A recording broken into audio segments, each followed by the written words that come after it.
What up, boys? It's Salvajee. So here's my console Widowmaker accuracy guide. I'm going to be giving you guys basically two of the biggest tips that have helped me out a lot when it comes down to increasing your accuracy with Widowmaker. I guess you could say I'm giving you guys three tips because I'm going to include an extra one that I mentioned on my sensitivity guide when it comes down to console Widowmaker. Of course, if you want to check out that video, check out the Overwatch guides in the description. But anyways, look guys, the first and most important thing with Widowmaker on how to improve the accuracy is you just have to play her. Nobody wants to hear that answer, but guess what, son? That's just how it is. You have to play her. When I first started playing Widowmaker, I would not land a single shot. I'm telling you, I would miss an entire magazine on a tank, on a Roadhog, okay? I'm not kidding, okay? But the more I played her, the better I got with her, okay? And that is something that you guys need to understand. All right, like you guys come over here to videos like this one, waste your time, okay, watching videos on how to get better accuracy when you guys could be using that time to actually be getting better accuracy. There is no easy way to improving your accuracy with Widowmaker on console or on PC. You just have to play her. Now, there are a couple of tricks and tips, I guess you could say, that you guys can do to improve your accuracy. Now, the first tip and the first trick, I guess you could say, that I'm going to share with you guys is what I like to call the crosshair placement trick. And no, this isn't an Overwatch thing. This is a Call of Duty thing. So if you would snipe in Call of Duty, you would align the crosshair, as you guys can see, you would align the crosshair with the person that you want to pew at. All right, and then since you line up the crosshair, you can basically go into the target. All right. I'm actually going to play these clips in slow motion so you guys can see how I always have my crosshair on the person, not that one. Look, I'm gonna put my crosshair on the bot and then bam, crosshair on bot and then bam, crosshair on bot, bam. As you guys can see, you guys want to make sure that the outside crosshair is close to the bot or somewhat close to the bot, and then you guys just want to zoom in.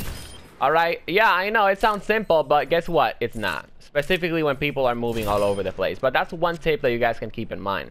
Now the next tip, and this tip of course comes also from Call of Duty and my experience with Call of Duty, is you guys want to do this thing called drag scoping, and it's not really as effective in console Overwatch. I don't even know if it's effective on what's the thing called on PC, but the point is that it's pretty effective and it works sometimes. Drag scoping is that you scope in and then you drag the scope towards the head and bam, you take your pew at the person. All right, I can't say the S word because I want this video to be, you know, ad friendly, as you guys know. All right, but anyways, that is what you guys want to do. You guys want to aim and then you guys want to drag your scope towards the person, just like that. That's another tip that is going to help you improve your accuracy with Widowmaker. It's very, very hard to do on an actual game, of course, and it is going to give you some practice, but the point is that it is going to help out. Some people call drag scoping flick shots, but flick shots is basically when you do this in a way, right? Like, you know, you like flick towards a target. All right, I guess you could say it's true. You know, drag scoping is a flick shot, but basically what I think is a flick shot is when you just do it like fast, like that. All right, drag scoping is you scope in and then you like drag your scope towards the bot. Okay, that's what I think drag scoping is and flick shotting is. But of course, you guys can agree or disagree because this video isn't facts. It's just opinions, and I'm just sharing with you guys what has worked with me. Okay, now that I shared with you guys those two tips, I want to share with you guys my last and final tip, which I actually mentioned it on my Widowmaker sensitivity guide for console.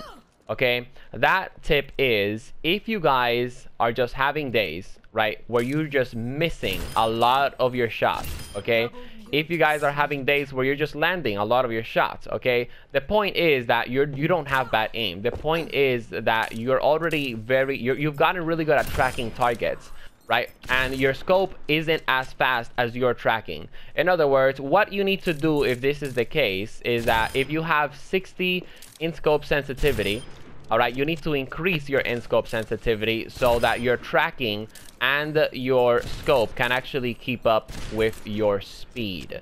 Okay, in other words, you're missing a lot of shots, you have 60 sensitivity in scope, you increase your in-scope sensitivity to 80, and then bam, that's right boys, you're landing more shots. Why? Because now you can track people at the same speed that you can actually move your analog stick towards the person. Okay, now let's say that you have 100 in-scope sensitivity and you just want to be faster with your shots. It's pretty simple. You can be one of those PC wannabe people on console, and you can just go over here, all right, to my babe, and then you can turn down aim smoothing. All right, and basically this is just going to increase your sensitivity tenfold as well. All right, and as you guys can see, I'm really bad with aim smoothing. That's why I don't mess with it. Also, I'm getting a PC soon, as you guys know, so I don't really need to experiment with aim smoothing. Also, I think aim smoothing is a waste of time because this isn't a PC, this is a console.